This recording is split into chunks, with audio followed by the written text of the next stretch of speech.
요즘 왠지 모르게 괜히 울적하고 마음 한구석이 텅 빈 듯한 느낌입니다. 어디 얘기할 데가 없어서 그냥 써보고 싶었어요. 저희 집은 어릴 때부터 형편이 어려운 편이었던 것 같아요. 제가 초등학교 때 살던 집은 큰 방 한 개, 옷방같이 작은 방이 한 개 있는 작은 반지하 집이었고 엄마, 아빠, 저 동생 네 식구가 살았습니다. 그래도 사랑 많은 엄마와 성실한 아빠가 계셔서 많이 어렵다는 생각은 못했고 동네의 경제 수준이 다들 비슷비슷하게 못 사니 특별히 우리 집이 어렵다는 생각 못하고 살았던 것 같아요. 중학교 때 주택 청약에 당첨되어 운 좋게 20평 초반대의 아파트로 이사를 가게 됐는데 전 재산을 모아 입주까지 필요한 돈을 마련하고 대출을 많이 받았던 걸로 기억합니다. 새 집, 깨끗한 동네, 조금 더 행복해 보이는 엄마의 얼굴. 이때 한동안은 우리 집의 상황이 좋아졌나 싶을 때도 있었습니다. 저는 장렬고 눈치도 빠른 아이여서 늘 엄마 아빠의 분위기를 확인했는데 작은 사업을 하던 아빠가 아빠의 형제들, 엄마의 형제들에게 돈을 빌려 사업을 지속하고 있다는 것을 이때 알게 되었습니다. 엄마는 늘 방에서 사람들에게 돈을 늦게 갚아 미안하다는 내용의 통화를 했고 자식들에게 티는 절대 내지 않았지만 저는 엄마 아빠 눈치를 많이 봤습니다. 고등학교부터 본격적으로 가세가 기울었습니다. 기억나는 몇 가지 사건들이 있었는데 집에 빨간 딱지가 몇 번이나 붙고 저희 집으로 빚쟁이들이 찾아오고 야반도주를 하자고 하는 아빠를 엄마가 그건 절대 안 된다고 설득하는 대화를 제가 엿듣고 그랬습니다. 이 당시에 우리 집 통장에는 잔고가 100만 원도 없는 날이 허다했는데 그러다가 결국 아파트를 손해보고 팔고 급하게 아주 허름한 빌라로 이사를 했습니다. 이때 집 보러 엄마랑 몇 번 같이 갔는데 집을 볼 때마다 엄마가 제 눈치를 보던 게 아직 기억납니다. 엄마 아빠는 정말 성실하셨고 열심히 살고자 하셨던 분들이라 원망은 없었습니다. 이사간 집에서 저도 동생도 방황했습니다. 사고치거나 한 건 아니었지만 공부할 공간도 없었고 집안 분위기가 굉장히 우울했었습니다. 아빠는 전라도 목포로 마기를 하러 가셔서 3개월에 한 번씩 보게 되었고 엄마는 주간에는 식당에서 야간에는 주점 주방에서 요리하는 일을 하셨습니다. 그렇게 몇 년이 지나 아빠는 타지에서 일하던 것을 그만두고 집으로 돌아오셨습니다. 아빠는 이때 건강이 너무 안 좋아서 암 수술을 하셨고 공황장애까지 생겨서 몇 년간 집에 계셨습니다. 엄마는 6, 7년째 주간 식당과 야간 주방 일을 겸하며 몸은 물론 마음까지 지친 상태였고 집안 상황은 더 어려워져서 저희는 원래 살고 있던 집보다 집값이 더 저렴한 동네로 이사했습니다. 보증금 500만 원에 월세 50만 원으로 기억합니다. 그 보증금이 제 부모님의 전 재산이었고요. 엄마가 버는 돈으로 월세에 아빠 병원비, 생활비를 부담하는데 저와 동생의 용돈이나 학비까지 부담하게 할 수 없다고 생각했습니다. 저는 그래도 어릴 때부터 머리 좋다는 소리도 많이 들었고 중고등학교 때 집에 가는 것보다 무조건 학교에 있는 게 마음이 더 편했기 때문에 학교에서 공부도 꽤 열심히 했습니다. 수능도 괜찮게 받고 인서울 중위권에 장학금 준다는 대학으로 갔습니다. 저는 늘 성실하게 최선을 다해 살면서 실패했던 부모님의 희망이 되고 싶었습니다. 이제 더 이상 희망도 힘도 의지도 없는 부모님과 우리 가족의 빛이 되어야겠다고 다짐했습니다. 대학교 2학년을 마치고 학교를 휴학을 했습니다. 어떻게 하면 돈을 벌 수 있는지 진짜 처절하게 찾아봤습니다. 주변에 돈을 많이 버는 사람이 많이 없었기 때문에 정말 바보처럼 멍청하게 알아봤습니다. 돈 잘 버는 직업, 돈 버는 방법 등등 검색부터 학교 선배 중에 창업에 성공했다더라, 어디 취업하니까 돈을 잘 번다더라 등 제가 만나볼 수 있는 사람은 염치 무릅쓰고 연락해서 다 만났습니다. 저는 그때 정말 처절하게 행동했는데 방법을 알지 못했고 저에게 알려줄 만한 사람이 없었기에, 그리고 저는 우리 가족의 희망이 되어야 하기에 창피하지 않았고 절박했습니다. 그런 저를 본 선배가 자기가 하는 일을 같이 해보지 않겠냐며 제안을 했습니다. 그때 한참 스타트업 붐인 시기였는데 정부 지원 사업에 선정되어 지원금을 1억 원 정도 받은 상태였고 온라인 투 오프라인 비즈니스 모델을 가지고 스타트업을 막 시작하던 상황이었습니다. 제가 할 일이 아니라 생각했습니다. 스타트업은 창업을 꿈꿀 수 있는 친구들, 그러니까 저처럼 절박한 경제 상황에 놓인 사람들이 아니라 혹시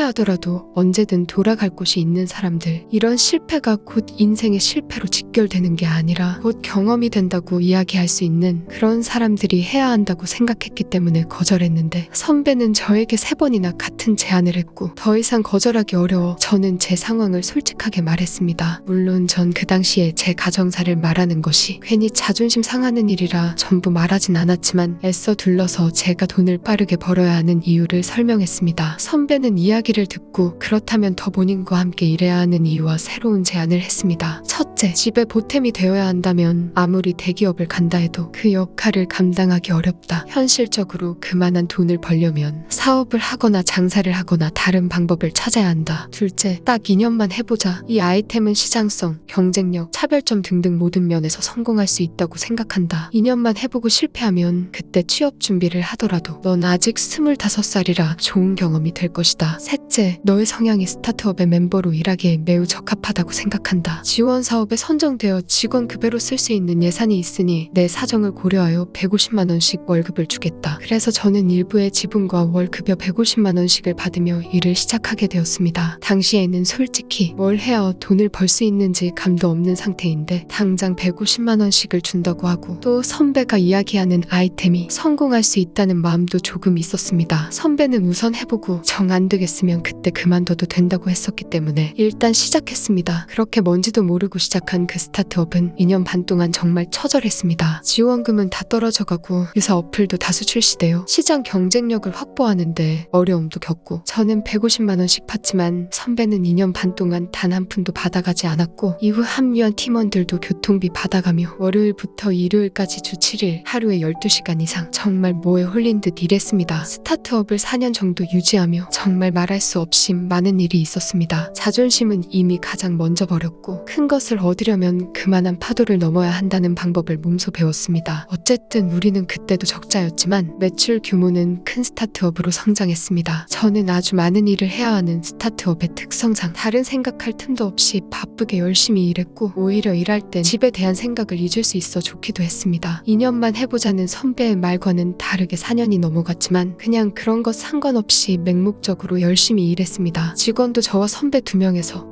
18명까지 늘어났습니다. 이 시기에 스타트업들은 적자 여부가 중요한 게 아니라 매출의 볼륨이 큰 스타트업이면 기업 가치를 인정받아 매각하거나 투자받을 수 있는 스타트업 투자붐을 맞았는데 저희 회사 또한 그랬습니다. 회사는 창업 5년차 제가 28살이던 해에 매각되었습니다. 지분 20%를 가지고 있던 저도 지분을 매각하며 현금화했습니다. 제 구질구질한 인생에서 상상해보지도 못한 돈이 통장에 들어오던 그날을 잊을 수가 없습니다. 물론 누구에게는 상상도 못할 돈이 아닐 수도 있지만 적어도 저에게는 그랬습니다. 회사는 매각되었지만 의무 근무 조건 4년으로 아직 근무 중입니다. 근무 조건도 환경도 모두 편해졌고 연봉도 많이 받고 있습니다. 매각할 때 받은 현금도 꽤 있고요. 돈을 벌기 시작한 23살부터 집에 돈 들어가는 일들은 저와 엄마가 같이 해결했습니다. 돈을 점점 더 벌기 시작하며 큰일은 모두 제가 해결하고요. 제가 버는 돈의 90%는 집에 사용했습니다. 가족들은 수도권 30평대 아파트로 이사했고 차도 2대나 샀고 4살 어린 제 동생은 걱정 없이 대학원을 다니고 있습니다. 엄마도 먹고 싶은 걸 원 없이 먹고 마트에서 좋아하는 과일을 걱정 없이 살 수 있어 행복하다 합니다. 때가 되면 가족들과 여행도 다니고 부모님 생신에 원하는 걸 선물해 드릴 수도 있습니다. 엄청난 부자가 된 것은 아니지만 저는 가족들이 원하는 걸 적당히 해줄 수 있게 되었습니다. 그런데 저는 20살 이후 처음으로 마음의 여유가 생기고 내 시간이 생겨 한가해진 요즘 왜 문득 눈물이 왈칵 쏟아질 것 같은지 모르겠습니다. 저는 언제부턴가 제 코끝까지 눈물이 가득 차 있어서 출렁출렁 되는 기분을 안고 살아가고 있습니다. 불면증도 생겼고요. 가족들은 나를 생각해주고 사랑해주고 응원해주는데 그런데 나는 또 그 가족들을 책임져야 합니다. 몸이 아파 일할 수 없는 아빠, 너무 지쳐버린 엄마. 물론 한편으로는 지금의 상황이 매우 감사하기도 한 반면 가끔은 벼랑 끝에 서 있는 느낌이 들기도 합니다. 가족들에게 무언가를 해줄 수 있다는 게 기쁘고 엄마가 일을 하지 않아도 되어서 마음이 편하지만 가족들에게 절대 말할 수 없는 막연한 불안감이 내 속에는 존재합니다. 저는 온전한 성공을 이루지 않았는데 나도 아직 모르는 게 많고 틀리는 게 많은데 이제는 진짜 가장이 되어버려서 내가 혹시라도 헛발질을 하거나 실수하면 큰일 난다는 생각, 나는 쉬어서는 안 된다는 생각이 마음속에 오래 깊이 박혀 있습니다. 어쩔 때는 내가 무엇을 위해 사는지 헷갈릴 때도 있습니다. 가끔은 본인만 잘 건사하면 충분한 또래 친구들이 부럽기도 하고 내가 이렇게 나를 갈아 만든 결과물이 누군가에게는 태어날 때부터 타고 태어난 그리 대단하지 않은 것이라는 걸 확인하게 되는 무수한 순간에도 말로 표현할 수 없는 공허한 마음이 들기도 하고 내 마음이 자꾸 왜 이렇게 못나지는 걸까? 그 어떤 것도 내가 선택한 것이 아닌데 이런 마음이 계속 들어요. 이런 얘기를 가족, 친구 등 누구에게도 얘기해 본 적이 없어서 그냥 한 번만 어디든 털어놓고 싶었어요. 긴 얘기 들어주셔서 감사합니다.